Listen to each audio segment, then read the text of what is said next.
Hello friends, જ્ઞાનકોશ ચેનલમાં આપનું હાર્દિક સ્વાગત છે। આજે આપણે ગુજરાતના જિલ્લાની સિરીઝમાં સાબરકાંઠા જિલ્લા વિશે વાત કરીશું। સાબરકાંઠા જિલ્લા વિશે વાત કરીશું તો 1 મે 1960 ગુજરાત રાજ્યની સ્થાપના સમયે સાબરકાંઠા જિલ્લાની રચના કરવામાં આવી હતી। સાબરકાંઠા જિલ્લામાં કુલ 8 તાલુકા છે। જિલ્લાનું મુખ્ય મથક હિંમતનગર છે। 8 તાલુકામાં હિંમતનગર, ઈડર, ખેડબ્રહ્મા, પ્રાંતિજ, તલોદ, વડાલી, વિજયનગર અને પોશીના। નેક્સ્ટ આપણે વાત કરીશું સાબરકાંઠા જિલ્લાની સરહદ બીજા કયા જિલ્લા અને રાજ્યને સ્પર્શે છે તો ઉત્તરે રાજસ્થાન રાજ્યને, દક્ષિણે ગાંધીનગર જિલ્લાને, પૂર્વમાં અરવલ્લી જિલ્લાને અને પશ્ચિમમાં મહેસાણા અને બનાસકાંઠા જિલ્લાને સ્પર્શે છે। નેક્સ્ટ જોઈશું સાબરકાંઠા જિલ્લાનું ક્ષેત્રફળ 4138 ચોરસ કિલોમીટર છે। એનો સાક્ષરતા દર 75.79% છે, જેમાં સ્ત્રી સાક્ષરતા દર 64.69% અને પુરુષ સાક્ષરતા દર 86.44% છે।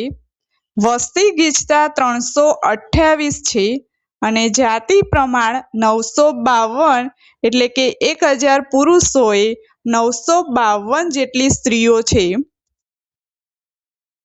આગળ આપણે જોઈશું સાબરકાંઠા જિલ્લાનો ઇતિહાસ વિશે। સાબરકાંઠા અગાઉ મહીકાંઠા એજન્સીનો ભાગ હતો।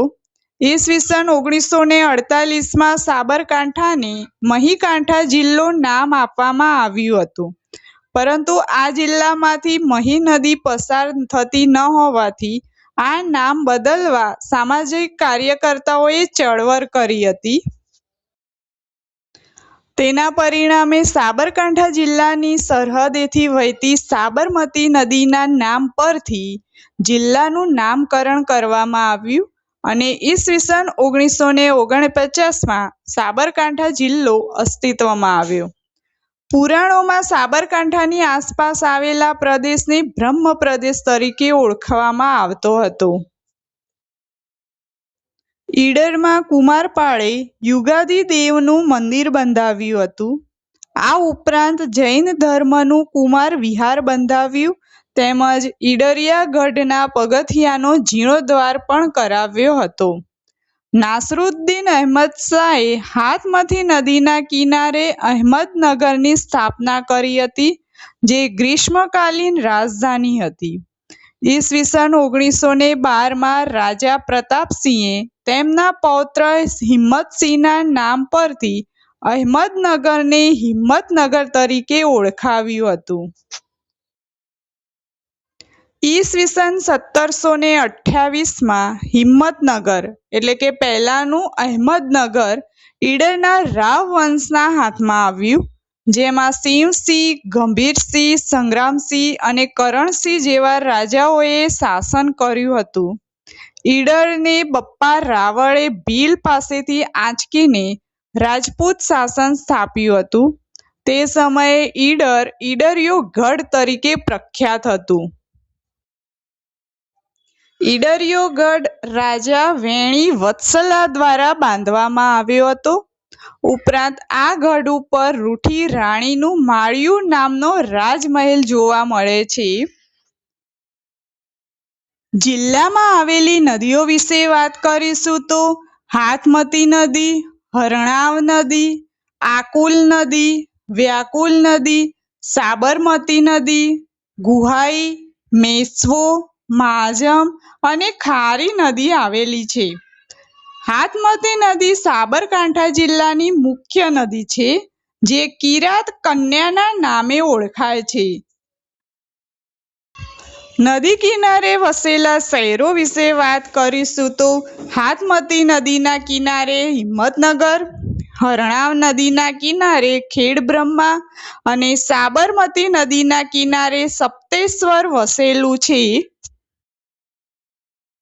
સાબરકાંઠા જિલ્લામાં આવેલા પ્રદેશો વિશે જોઈશું તો સાબરકાંઠાની ઉત્તરે આવેલા આદિવાસી વિસ્તારને પોશીના પટ્ટા તરીકે ઓળખવામાં આવે છે. સાબરમતી નદી સાબરકાંઠા અને બનાસકાંઠા જિલ્લા વચ્ચે તથા મહેસાણા અને ગાંધીનગર જિલ્લા વચ્ચે સરહદ બનાવે છે. સાબરકાંઠાના હિંમતનગર અને પ્રાંતિજમાંથી કર્કવૃત પસાર થાય છે. હવે આપણે સાબરકાંઠા જિલ્લામાં થતા પાક વિશે વાત કરીશું તો સાબરકાંઠા જિલ્લામાં બાજરી, ઘઉં, મકાઈ, કપાસ, મગફળી, બટાકા, તુવેર, તલ, જુવાર, વરિયાળી, એરંડા વગેરે જેવા પાક થાય છે. સાબરકાંઠા જિલ્લામાં કોબીજ અને ફુલેવરનું સૌથી વધુ ઉત્પાદન થાય છે.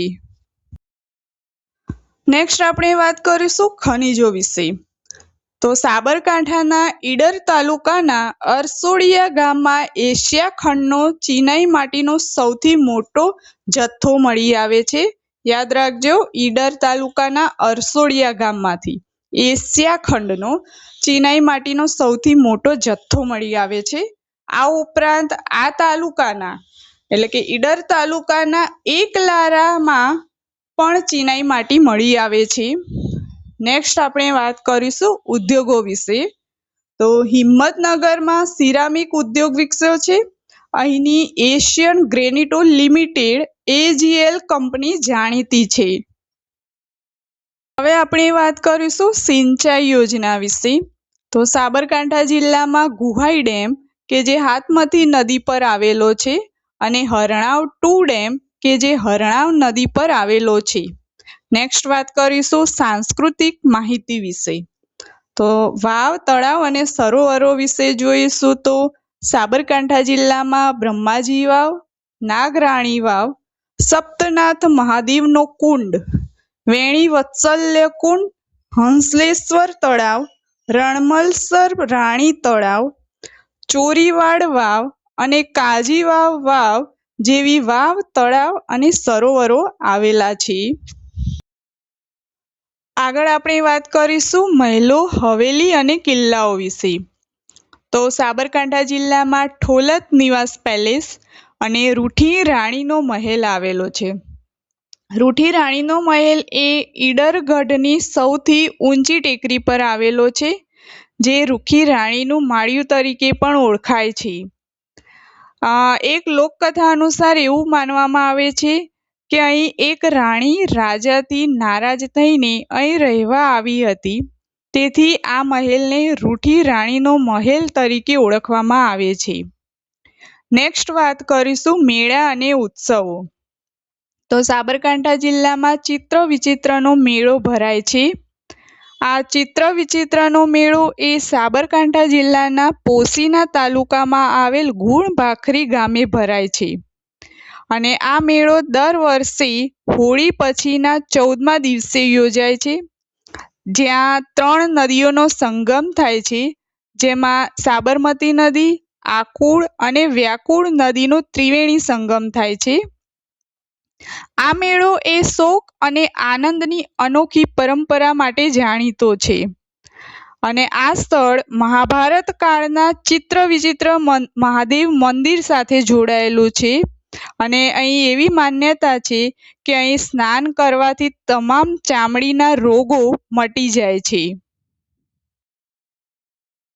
તો આ સાથે સાબરકાંઠા જિલ્લા વિશે અહીં કમ્પ્લીટ કરીએ છીએ. જો તમે આવી જ અવનવી જીકે વિશે માહિતી મેળવવા માંગતા હો, ગવર્મેન્ટની પ્રિપેરેશન કરી રહ્યા હો, તો આજે જ મારી ચેનલને સબસ્ક્રાઈબ કરો અને વિડીયોઝને લાઇક એન્ડ શેર કરવાનું ભૂલતા નહીં. Thank you.